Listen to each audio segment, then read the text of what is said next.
ligação, a gente já continua o nosso papo. Alô, quem fala? É, Elaine, tudo bem, Susan? Oi, Elaine, tudo jóia? Eu peço para que aumente um pouquinho o retorno, que tá baixinho. Oi, Elaine, pode fazer a sua pergunta. Susan, eu tô com 52 anos e eu comecei a sentir essas dores na mão, na junta, nos dedos, assim, dói muito. Sabe, nos ossos, parece que dói todos os ossos da minha mão. E você sente isso há muito tempo, Elaine? Não, começou faz uns 30 e poucos dias. E aí, doutora? Então, sinal, né? Essa é uma paciente que merece um atendimento, né? Um atendimento com uma boa história clínica, porque ainda o diagnóstico de artrite reumatoide é clínico. História clínica, exame clínico, hoje nos servem para a gente fazer um diagnóstico de uma provável artrite ou não.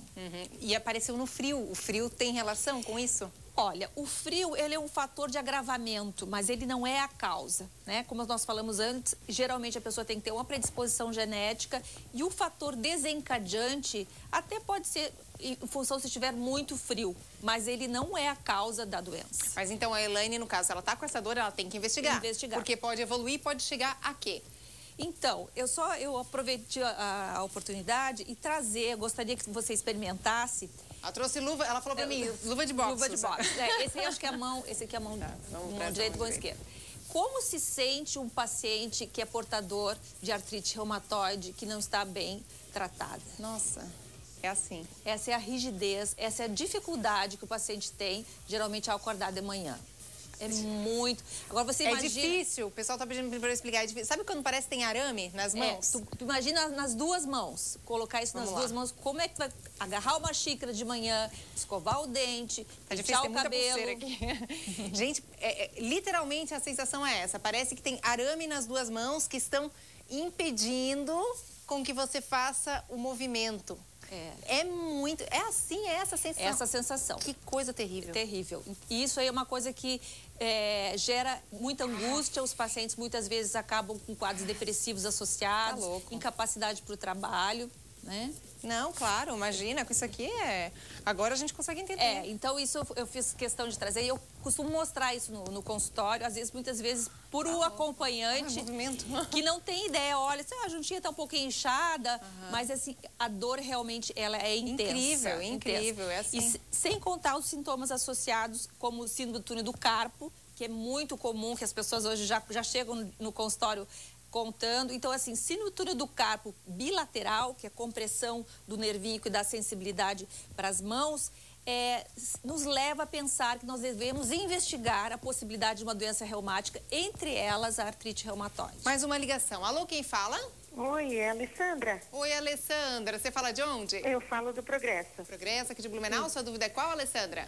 Sim.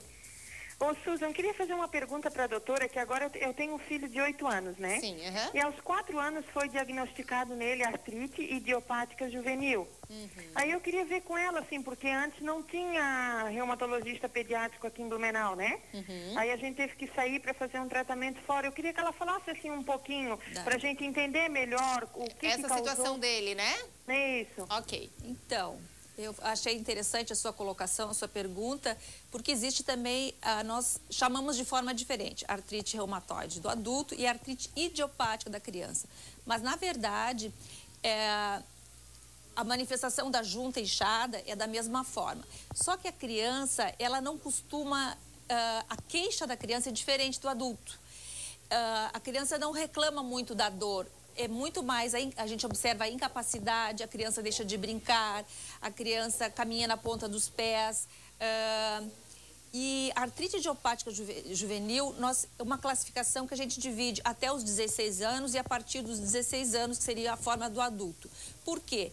Porque ela tem características clínicas diferentes, embora localmente a junta parece inchada da mesma forma, mas a gente tem que tentar também, como eu falei, dar nomes e sobrenomes. Então, essa forma idiopática da infância, em torno de 30% a 50%, elas costumam permanecer, elas evoluem e não evoluem para a forma adulta. Mas existem algumas crianças que a doença evolui também na fase adulta. Então, é muito importante o tratamento, quanto mais precoce, melhor, porque a criança tem...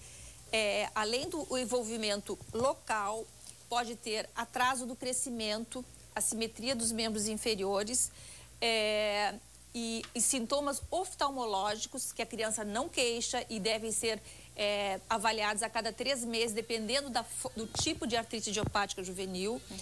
E a criança também pode ter aquelas mesmas manifestações sistêmicas, como nós falamos, de febre, a criança não come, comprometimento de órgãos internos, também na criança. E nós temos, inclusive, até um nome que chamamos de doença de Still. Então, existe a doença de Still e as manifestações sistêmicas, e a forma doença de Still do adulto também com manifestações sistêmicas.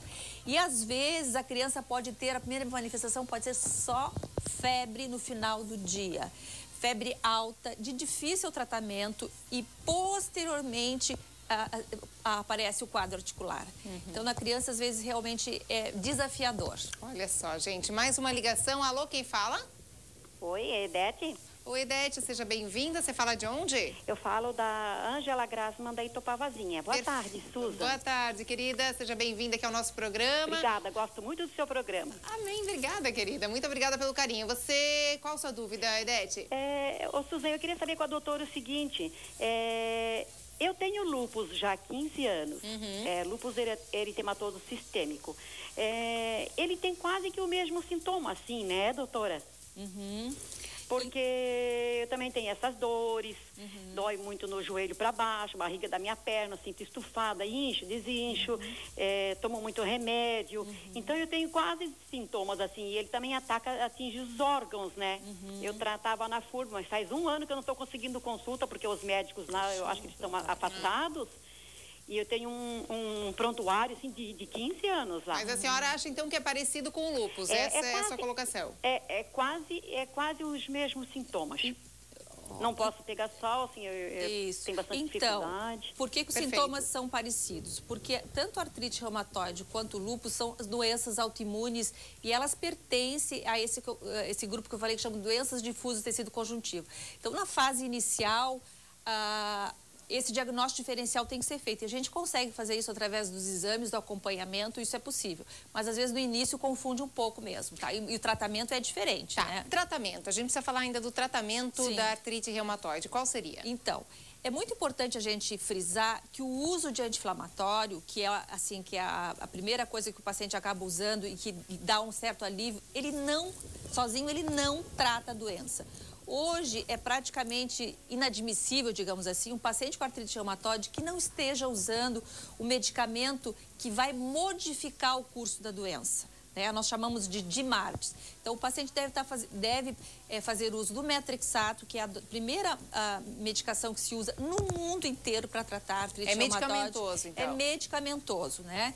Então, o paciente tem que fazer um acompanhamento bem rigoroso em função da medicação, que a medicação não é, eu digo que não é água com açúcar, tem efeitos colaterais? Claro que tem. A doença, por si só, é uma doença séria, então a medicação não pode ser... Eu sempre digo, não dá para matar uma formiguinha com... Não é necessário matar uma formiga com estilingue, mas um elefante a gente não pode usar esse mesmo estilingue, tem que ser um canhão. Não tenha dúvida. Então, assim, eu acho que a dica que a gente deixa aqui, sentiu as primeiras dores, gente, investigação sempre, porque pode vir a ser um problema bem grave. Pode ser que não seja nada, mas pode ser um problema mais grave, né? Isso. Tá certo, doutora, então, sempre muito obrigada pela participação aqui no nosso programa.